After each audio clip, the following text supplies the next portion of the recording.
As Chip mentioned, I'm with the Bay Area Mesh, and my name is Kiley Davidson, she, her pronouns. I've been licensed as KD8 DRX since 2006.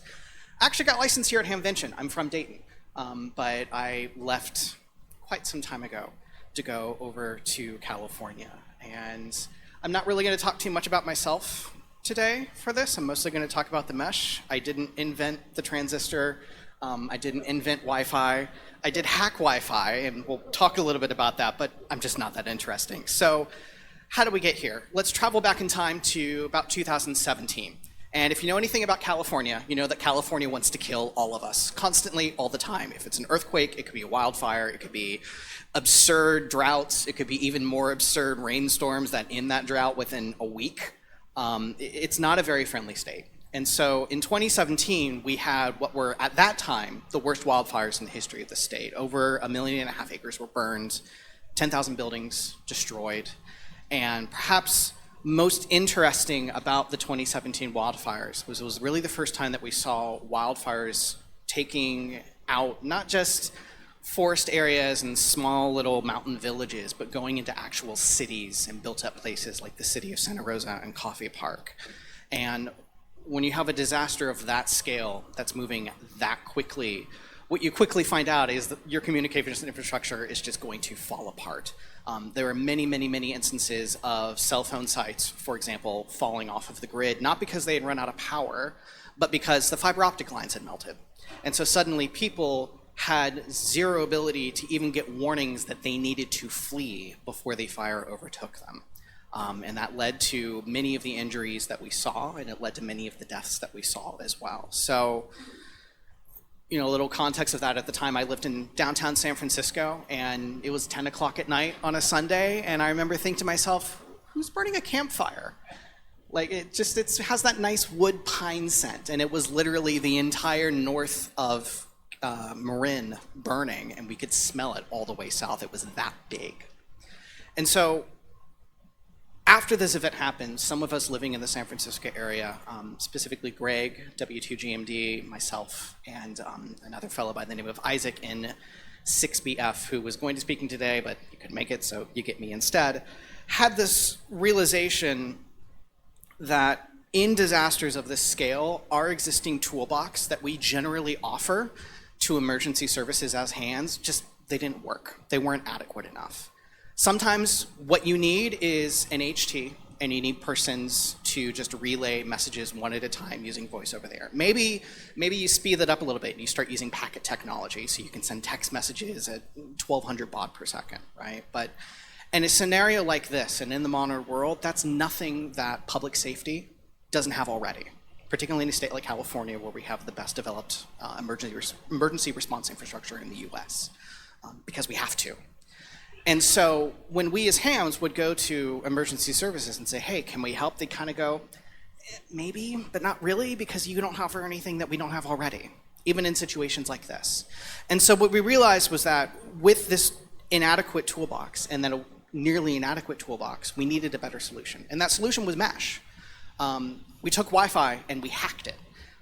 And so what we have, using a tool called Arden, is some custom software that just runs on little boxes like this. This is just a standard Wi-Fi radio. It's used by a lot of fixed wireless infrastructure providers to provide internet to people in more rural, remote areas. It's standard 802.11 Wi-Fi. But the chip that's in here, if you put some custom software on it, you can actually make it run not in the Wi-Fi spectrum, but in the ham spectrum. And it turns out that when you take a protocol that is designed to work in spectrum that is super, super noisy all the time, and you give it spectrum that is completely silent because it's ours, suddenly you're not going 300 feet down the street, you're going 13, 20, 50 miles. And you're doing it with the kind of bandwidth that enables modern IP connectivity, and the kind of modern tools that people expect and are comfortable with to use, things like the internet, things like live video, things like voice over IP. And it enables us as hams to not just provide connectivity to people in complicated situations in ways that they're familiar with, but to do it at scale in ways that we've never been able to do before. So we had this idea, like, hey, we should have a mesh in the Bay Area. There's kind of one in Southern California that's doing some cool things. There's a few spots elsewhere in the country and the world that have kind of played with it, but no one's really done much with it. And so Isaac, Greg, and I kind of got together and we said, all right, let's bootstrap a network. And it was just the three of us. And so at the start, no one knew about this. And we had zero connections other than some people that we knew in clubs around the area and people we knew in the tech world, because it's San Francisco. And our initial goal with the whole project was just to raise awareness that, hey, this is an option. This is something that we can use. This is something that we can deploy, and we can do some really, really cool things with it. So initially, we really focused on demonstrating the potential of the technology versus necessarily building a huge network for people to start using. So we would do lots of these little one-off events with public safety partners and other members of the community just to kind of show what we could do with it. This is Greg, who happens to also be an EMT, speaking with San Francisco's police chief, Bill Scott, at one of the Fleet Week exercises that we do in San Francisco, where we bring in the Navy, we bring in the Army Corps of Engineers, all the local emergency services, and we do a giant disaster drill. And at this, we were able to set up a couple cameras, just do a short throw of that video using ham radio and the mesh technology, and be able to show them that, hey, look, you know, hams have never been seen as a group of people who can quickly throw video live, long distances, from multiple different points. Yeah, you can use ATV, but it's a little more complicated. And this is something that we were able to throw up in about an hour. And that turned heads. That got attention. And so with that simple demonstration and the impact that it was able to make, it got people's heads, gears turning. And they started thinking of some really interesting ideas. Oh, wait, maybe we can use this somewhere. Maybe we can actually take advantage of that. And from there, we were able to start to catalyze on that thing and start getting the attention of the broader ham community and of the broader public safety community in the San Francisco Bay. And you know, some of the things that we learned from this is that interest is fleeting. We live in a world where everyone is constantly demanding for your attention. And so one of the ways that we were able to really get this moving is we made an emphasis on capturing the attention while we had it, and then keeping it in front of people so that they would keep investing in it and keep thinking about it and keep thinking of interesting ways that they could start using this tool, not just to experiment with at home, but also for the broader community as well. One thing that we were able to do, because we are in San Francisco and we have a wireless ISP there by the name of Monkey Brains, I think I'm allowed to mention that. I hope I was allowed to mention that. They were swapping out some of the older Wi-Fi hardware they had in their network, so they gave us the old stuff because they didn't need it anymore. And it turns out, you know, you can run this software on these old wireless radios. So we just gave them away to people. We'd go to local radio clubs, have meetings, demonstrate the technology, and they'd be like, hey, does this sound cool? Great, have a radio. Go to this website, we'll show you how to put the firmware on it, and then see what you can do with it.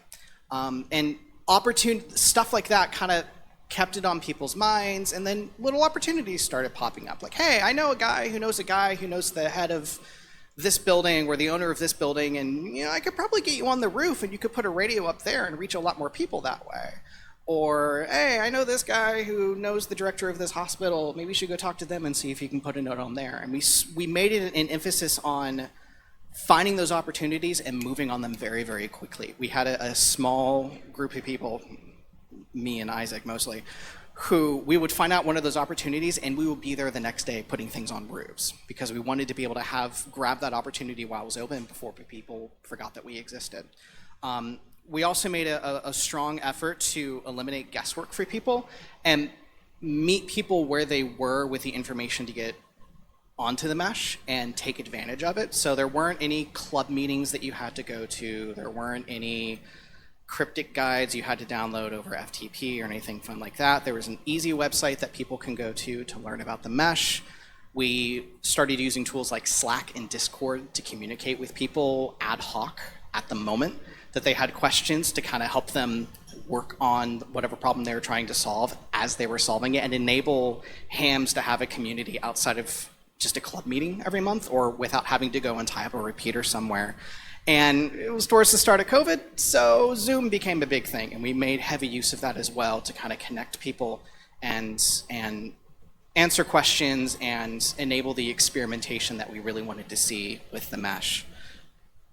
The other thing that we made a point was focusing on enabling people and not necessarily organizing. So it made it very ad hoc and a little chaotic, but it did enable us to move faster. And so when we eventually got to the point of starting a 501c3 to help fund this stuff, we kept it as lightweight as we could, literally just the bare minimum of board members that you needed to start a 501c3 in California. And we intentionally made it not a club. So that way we were able to avoid some of the complications that can come with trying to organize meetings and organize groups. And we instead focused on finding other people who were starting to use the mesh technology in the Bay Area and getting sites set up and getting things, and said, hey, can we give you money from grant funding that we've been able to secure to enhance this and move it forward faster so that you're not having to squabble or having to grab $5 here and $10 here or whatever, but instead, here's a giant check, go and buy the gear that you need because this is all commercial off-the-shelf hardware, and get going with it and capture the attention and keep moving. And we also made a very, very strong effort to, hams like to argue, we all have opinions on things, but we worked really hard to build a culture of if you want to try it, just go do it, and whoever does it best, like, congrats, you made the solution, now we're gonna use it. And we're able to go forward with that and do some really fun things with it. Some downsides with the way that we organized this project, but that if you want to work on something like this yourself to try and work out, is the lack of the formal construction formal structure did confuse people at first. A lot more people are used to the club structure where you're going to a club and you're having specific tasks delegated to you. And we've structured the mesh in the Bay Area to be much, much more organized towards just show up and do something cool. And we can figure out the perfection of it later. And likewise, prioritize those who are focused on let's get things done versus trying to design the perfect system first and then go do it, because then you're going to get stuck pointlessly debating how to do it perfectly forever versus actually doing the thing. We also learned relatively early on that having a strong code of conduct in place for your community spaces is really important. This isn't something that you hear about a lot in ham radio clubs and organizations. It's more of an open source community thing, but having a broad set of just ground rules of how you're going to interact with each other, how you're going to work with each other, especially because we were so heavily focused on online spaces and not in-person communication, largely because we couldn't be in person, thanks COVID, was really, really important. And one resource there that I definitely want to call out in particular is contributorcovenant.org, which has amazing, amazing resources. So did it work? Where are we at now? And despite the fact that we started this, really the big growth right before the COVID pandemic started, we got our first grant check from ARDC for a lot of the work that we were doing at the Bay Area Mesh literally a month before the Bay Area went into a hard lockdown for the next 2.5 years, effectively. We managed to make the mesh go from almost nothing to a whole lot real fast. This is over 2 years. We went from almost nothing to a huge, huge network that is growing throughout the day and is constantly being used as a platform to innovate, try new things, and just have fun. There's so much you can do on an IP mesh-based network that you wouldn't necessarily think of, but can be really, really interesting and really, really enjoyable. And that's it. Thank you. Oh, and one very fast call out. If you're more interested in Arden and mesh in particular, tomorrow, Orv, and let me make sure I get his call sign right.